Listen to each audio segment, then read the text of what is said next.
Bismillahirrahmanirrahim. Assalamualaikum warahmatullahi wabarakatuh.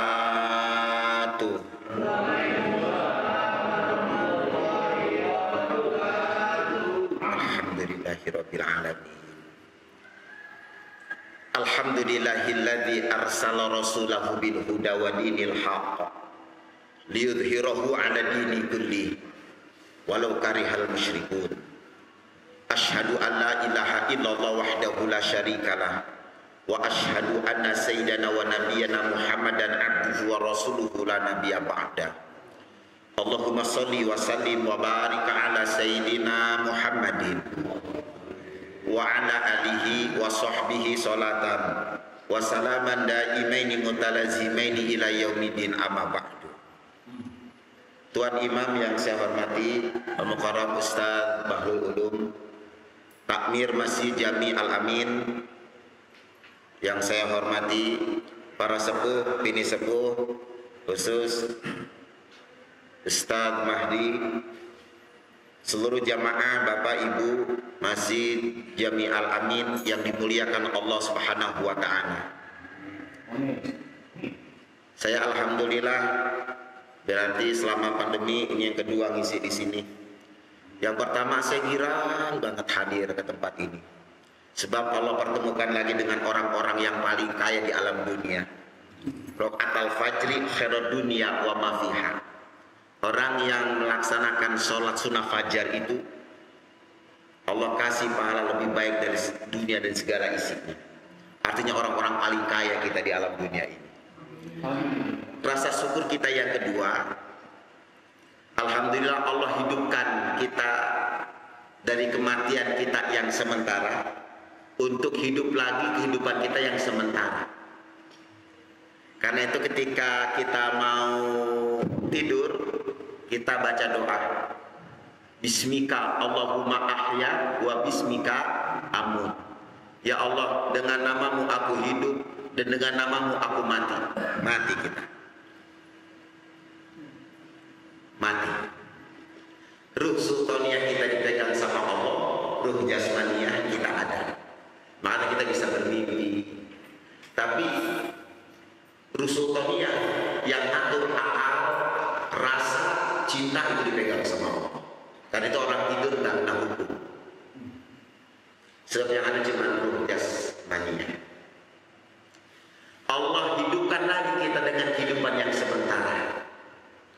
Kita baca doa, alhamdulillahilladzi ba'dama amatana wa ilaihin nusur. Segala puji bagi Allah yang menghidupkan saya dari kematian, wa ilaihin nusur, kepada akan kembali. Suatu ketika nanti pasti kita akan mengalami kematian yang selama-lamanya dan akan dibangkitkan oleh Allah untuk kehidupan yang selama-lamanya. Karena itu di surah Yasin ayat 12, Inna nahnu nuhyil mauta wa naktubu ma qaddamu wa atharahum wa kulla syai'in ahsaynahu fi imamin mubin. Masya Allah, ini informasi dari Allah. Sesungguhnya kami, kata Allah, akan menghidupkan orang-orang yang telah mati di bumi kita. Wa naktubu ma qaddamu, kami telah mencatat apa yang telah mereka lakukan. Wa atharahum, dan bekas-bekas yang mereka tinggalkan. Ada catatannya, ada asar bekasannya. Wa kulla syai'in ahsaynahu fi imamin mubin. Semua itu Allah simpan dalam kitab Lauhul Mahfuz, catatan Allah yang paling utama. Nggak ada yang bisa tahu. Kita pengen catatan kita baik, asar kita juga baik. Karena kita akan dihidupkan nanti dengan kehidupan yang selama-lamanya. Kita pengen nanti di surga kita selamat. Kita pengen di surga juga kita bahagia sesuai dengan doa kita. Rabbana atina fid dunya hasanah wa fil akhirati hasanah. Di dunia pengen hasanah, di akhirat juga pengen hasanah. Hebatnya orang beriman, nggak cuma di dunia, tapi di akhirat juga pengen dapat kebahagiaan. Kita semua berharap bahwa kita nanti mendapat rahmat maghfirah Allah, mendapat kasih sayang dan ampunan Allah. Ini kajian kita hari ini tentang 3 golongan manusia yang menjadi musuh Allah nanti di akhirat. 3 golongan manusia yang menjadi musuh Allah nanti di akhirat. Kita pengen nanti mendapat rahmat maghfirah Allah. Kita kepengen nanti diaku sebagai umat Rasul. Kita pengen nanti mendapat syafaatul uzma, syafaat yang besar dari Nabi besar Muhammad sallallahu alaihi wasallam. Sebab Rasul bersabda, "Man ahabba sunnati." Siapa orang yang mencintai sunnahku. Mana sunnah Nabi? Berjalan ke masjid, berjamaah, menjaga wudu. Banyak sunnah Nabi. Ada 7 sunnah Nabi. Kalau biasanya ada di ada 7 sunnah Nabi. Itu aja kita lakukan. Insya Allah kita bakal masuk man ahabba sunnati.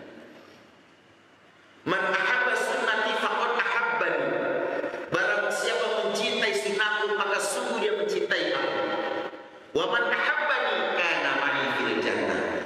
Dan siapa orang yang mencintai aku bersamaku di surga. Masyaallah. Ini kan luar biasa Rasulullah. Baru mencintai sunnahnya aja udah dapat jaminan surga. Karena itu Pak, ketika Rasul dimi'rajkan ini ada satu dialog Rasulullah SAW. Bagaimana Rasulullah begitu sangat mencintai umatnya. Sampai di akhir hayat. Di akhir hayat Rasul yang disebutin kita umatnya. Bukan keluarganya, bukan sahabat-sahabat tercinta umatnya. Rasul sebutnya pertama, An-Nisa, ittaqun nisa. Kata Rasul, waduh, jaga waduh. Perempuan, jaga perempuan. Yang kedua, wasiat Rasul,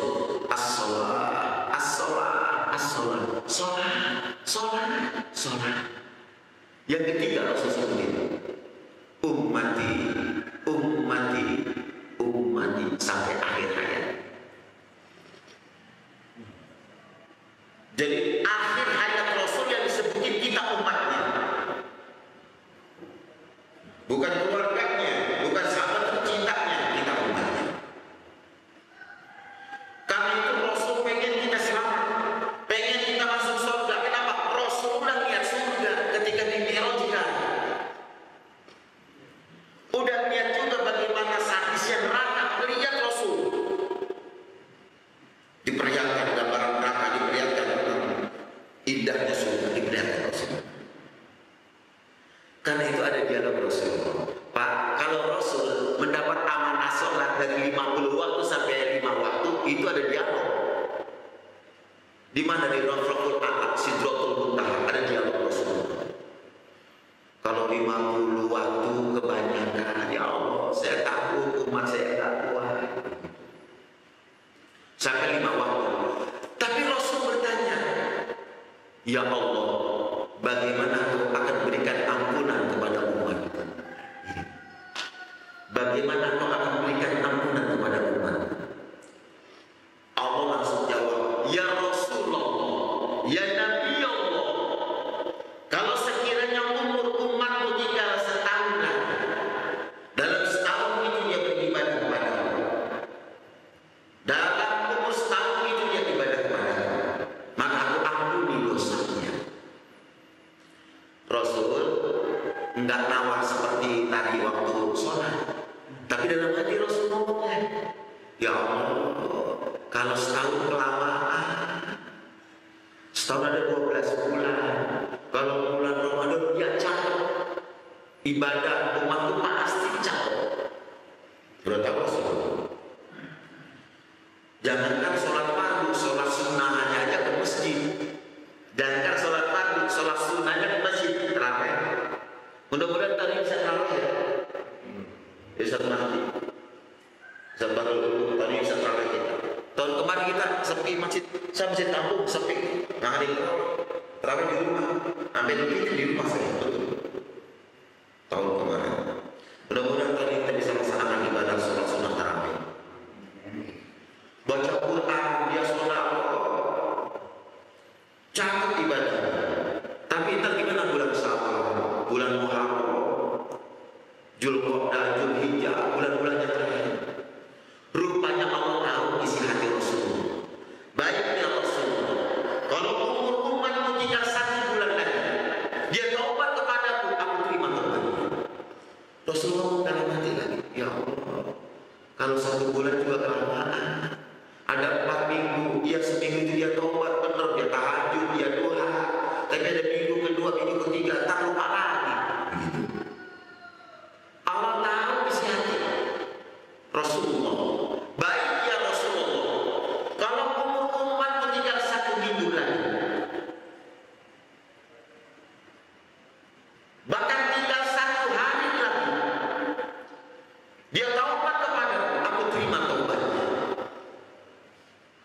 dia taubat, benar, ada jam-jam yang lain, tak lupa lagi. Baik kalau begitu ya Rasulullah. Kalau umur umatmu tinggal di got-got tenggorokan, dia taubat kepadaku, aku terima taubatnya. Jangan kau tolak lagi ya Rasulullah. Baru Rasul senang, kiranya luar biasa Rasul. Karena teruslah waqi'ah. Falaula idza balaghatil hulqum wa antum hina idin tanzurun. Al-Waqi'ah 8:38. Falaula idza balaghatil hulqum, kalau sudah sampai di gorgon, wa antum hina idin tanzurun. Saat itu aku perlihatkan kepada mereka. Apa yang aku perlihatkan? Dua tempat. Raudhah min riyadil jannah, taman dari taman-tamannya surga. Yang kedua, kufratan min kufratina, jurang dari jurang-jurangnya neraka. Dia taubat kepadaku, aku terima taubatnya. Masya Allah. Allah tarik ruh kita oleh malaikat maut dari ujung kaki sampai lutut. Disuruh istirahat itu dalam kitab Al yang kita paling dulu dari Belajar Usia. Terima kasih.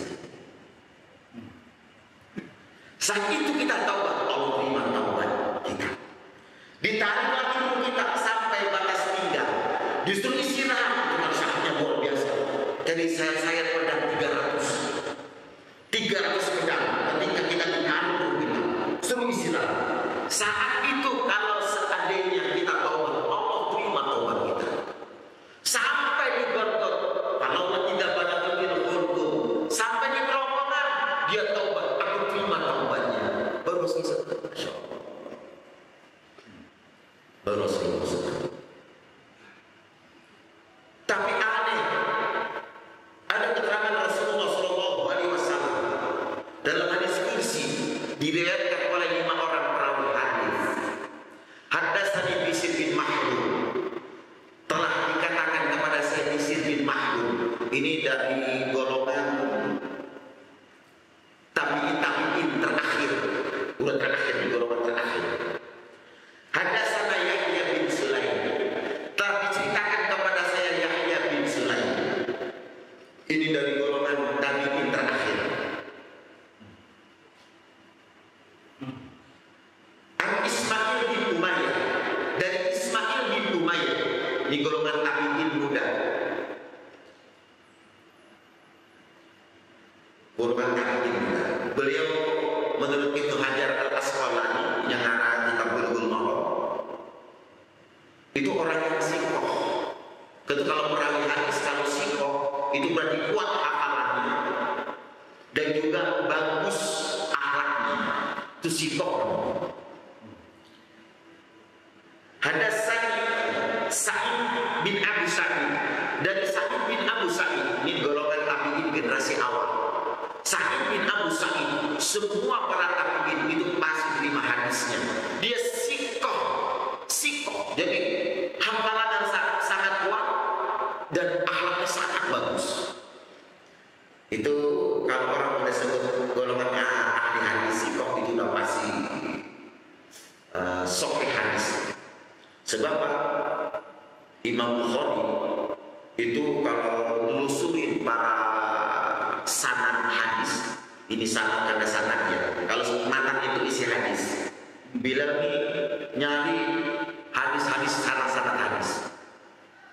Kalau seandainya ada orang mau nangkap ayam pakai tangan begitu, itu langsung derajat hadisnya turun, jadi doif. Cuman gitu aja tuh. Cuman itu doang nama ayam, tapi nggak ada umpan, ngebong-bongin ayam. Udah. Apalagi kalau ada umpama nih, dia datangin perawi hadis, menjangkrik, udah langsung mau tuh derajat hadisnya turun jauh. Jadi betul-betul sikoh itu akhlaknya sangat bagus, nggak nyakitin binatang, apalagi manusia, binatang aja bersakiti. Itu begitu tuh, itu sikoh. Yang kelima, an Abi Hurairah radhiyallahu anhu, di golongan sahabat yang mulia. Nabi sallallahu alaihi wasallam, dari Nabi sallallahu alaihi wasallam, Allah Ta'ala, Allah berfirman, salah satu anak fasluhu yaumil qiyamah, ada 3 jenis golongan manusia yang akan menjadi musuhnya pada hari kiamat. Masya Allah, enggak mendapat rahmat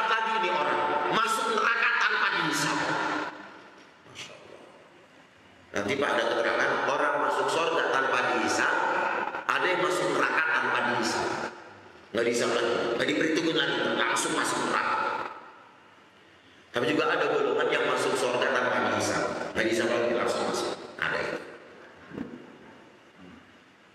Yang pertama kata Rasulullah, rajulun aqabi summa qadar. Seseorang yang bersumpah atas namaku kemudian dia mengingkarinya.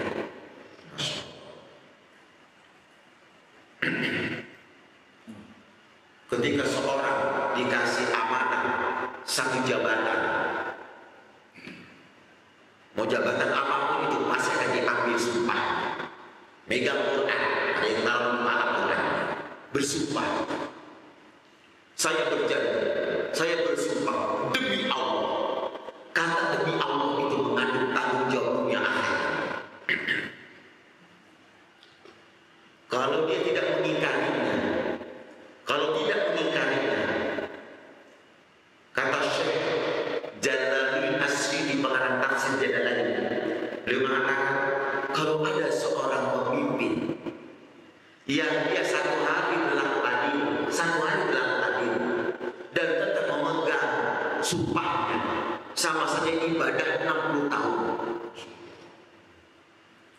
Itu balasan seorang pemimpin yang berlaku adil dan tidak melanggar sumpahnya. Satu hari dia berlaku adil, sama saja ibadah 60 tahun. Tapi kalau ada seorang pemimpin satu hari berbuat zalim, dia melanggar sumpahnya, sama saja maksiat kepada Allah 60 tahun.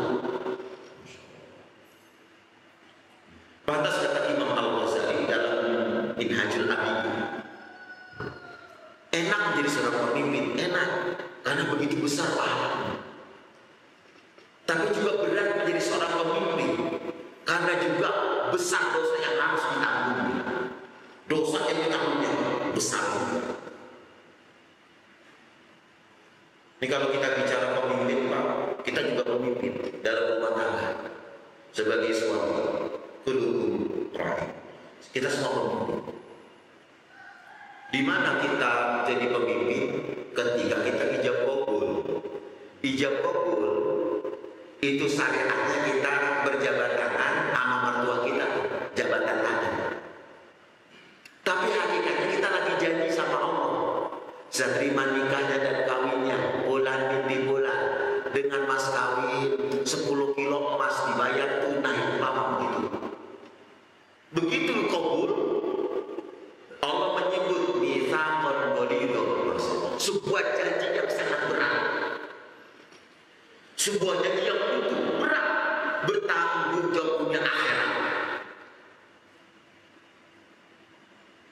Jadi ketika kita ijab qabul, Pak, itu kita lagi sumpah setia kepada Allah. Karena itu Al-Quran menyebut mitsaqan ghalidha, sebuah janji yang sangat berat. Allah kasih di dalam Al-Quran, Pak, itu ada 3 kata mitsaqan ghalidha dalam Al-Quran. Ada 3 kata mitsaqan ghalidha. Mitsaqan ghalidha yang pertama, ini janji Bani Israil kepada Allah. Mitsaqan ghalidha yang kedua, ini janji Rasulul Azmi kepada Allah. Jadi kalau jumlah Rasul itu sangat banyak, ribuan.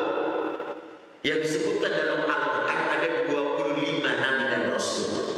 Tapi disaring lagi, dari 25 nabi dan Rasul, ada Rasul yang dipuji sangat berat. Namanya Rasulul Azmi. Nabi Nuh alaihissalam, Nabi Ibrahim alaihissalam, Nabi Musa alaihissalam, Nabi Isa alaihissalam, Nabi Muhammad sallallahu alaihi wasallam. Yang ketiga, janji kita ketika kita ijab qabul di hadapan mertua kita, Allah sebutkan itu mitsaqan ghalidha. Di dalam Al-Quran, Pak, kita sebagai suami itu dihadapkan pada 2 contoh mitsaqan ghalidha. Mana kita ambil? Mitsaqan ghalidha yang pertama, ini janji Bani Israil kepada Allah. Ternyata kaum Bani Israil itu melanggar janjinya, melanggar sumpahnya. Pak, kalau kita baca Quran itu Bani Israil itu Allah kasih keberkahan yang sangat luar biasa. Bani Israil ini sekarang umat Yahudi. Mereka Bani Israil berjalan pada malam hari di Kenapa? Saking panasnya mereka nggak kuat. Jadi kalau malam hari mereka berjalan, siang hari mereka istirahat ini. Karena belum panas matahari. Ketika mereka kelaparan, Allah kasih mana wa salwa. Masya Allah. Itu kalau kita taksir mana salwa. Mana makanan manis dari mana? Kayak kapas turun. Itu makanan Bani Israil. Ingat kan kita waktu SD dulu, kan ada tuh kalau gula dimasukin kalau yang muter-muter tuh langsung kayak keluar kapas. Gula gitu kira-kira. Gitu. Itu turun dari langit, nyangkut di pohon. Jika mereka makan manis, itu mana? Makan manis seperti mana? Belum salwa. Apa salwa? Burung puyuh. Dulu waktu masih keboni, kita ngejar-ngejar burung puyuh, susahnya luar biasa. Tapi burung puyuh Bani Israil salwa, itu kita deketin dia malah dekat, kita lari dia malah ngejar. Kan aneh dan burungnya begitu. Gemuk-gemuk, itu makanan orang Bani Israil. Burung, daging burung. Masya Allah. Kurang apa Allah sayang sama Bani Israil. Tapi ternyata mereka mengingkari janjinya. Dikasih keberkahan, dikasih otak cerdas. Bani Israil cerdas, otak yang begitu cerdas. Tapi mengingkari janjinya. Berapa banyak nabi-nabi yang diutus oleh Allah mereka bunuh, mereka bantah. Itu Bani Israil. Siapa kemudian Allah hancurkan di satu bangsa ini. Nggak punya tempat lomba tanding. Sekarang ya ditaruh di Israel. Itu sejarahnya itu. Nggak punya negara, nggak punya bangsa mereka. Cuma nyangkut negara-negara lain. Dikasih otak cukup cerdas. Yang sekarang otaknya cerdas. Mereka kaum Yahudi. Itu begitulah Bani Israil mengingkari janjinya. Nah, maka kita ambil contoh yang kedua, misalkan beliau yang kedua, yaitu Rasulul Azmi. Walaupun diuji dengan ujian yang sangat berat, tapi tetap memegang janjinya. Istiqomah kepada janjinya. Karena itu Allah selamatkan, Allah tolong. Sama kita sebagai seorang suami, ketika diuji oleh Allah dengan ujian rumah tangga yang sangat hebat, tetap kita sabar, enggak melanggar janji kita. Allah kasih pertolongan. Ada aja pertolongan dari Allah. Min haitsu la yahtasib. Cuma kadang-kadang kan otak kita ya kadang-kadang suka suka nakal. Karena yang barangkali akidah kita lagi, iman kita lagi rendah, begitu ya Allah, ini amat dikasih hidup itu, suka ngeluh. Ya wajar, memang manusia itu Allah ciptakan kalau kesah begitu. Tapi kalau dia tetap istiqomah, saya tetap ibadah ya Allah, amin. Kalau kemarin saya menghujat, kemarin saya banyak hilangnya, gitu. Kalau makmurin lagi. Jadi kalau kita tetap istiqomah, tetap setia, Allah kasih pertolongan kepada kita. Sana Allah kasih tolongannya begitu, ya lewat aja masalah. Jadi begitu. Nah karena itu kita pun nanti akan diminta pertanggungjawabannya dengan Allah Subhanahu wa Ta'ala sebagai seorang suami. Allah kumpulkan dengan keluarga kita dalam surah An-Nisa itu. Karena itu mudah-mudahan kita akan melanggar janji kita. Jadi itu yang pertama. Yang kedua, rajulun ba'ahurun fa'akala samana. Seseorang yang menjual manusia merdeka, kemudian dia makan hasil penjualan. Kalau dulu di zaman Rasulullah, di zaman sebelum Rasul ada istilah perbudakan. Nah itu yang Rasul mengkis habis itu perbudakan. Manusia bisa dijual belikan. Manusia ada harganya. Kayak Abu Lahab itu, dia punya berapa orang budak Abu Lahab itu. Dan saat itu harga manusia, mahal harga manusia. Ketika Rasul dilahirkan, itu budak Rasulullah itu disuruh oleh Abu Lahab itu ngelihat ponakannya. Udah lahir belum ponakannya? Lihat Siti Aminah yang lagi hamil. Aku tuh udah 7 bulan. Bagaimana? Lihat sambil bawa makanan. Itu Abu Lahab. Sampai begitu lahir. Ini salah satu budak Abu Lahab itu. Ya Abu Lahab, ya Abu Lahab. Sudah lahir. Apa? Laki-laki. Girangnya luar biasa. Ini Abu Lahab, saking giranya Abu Lahab, kan lahir ponakan laki-laki, dibebasin itu budaknya, dibebasin. Satu budak, Pak, saat itu harganya 100 ekor unta, satu budak. Harga unta sekarang ini 20 juta, harga unta. Dari dulu harga unta 20 juta, sekarang bisa 20 juta. Kali 100, berarti kan hampir pagi saja, hampir 2 miliar. Itu saking girangnya Abu Lahab, karena itu diabadikan dalam Al-Quran, namanya Abu Lahab. Jadi kalau hari Senin itu karena saking girangnya Abu Lahab hari Senin, diringankan siksanya.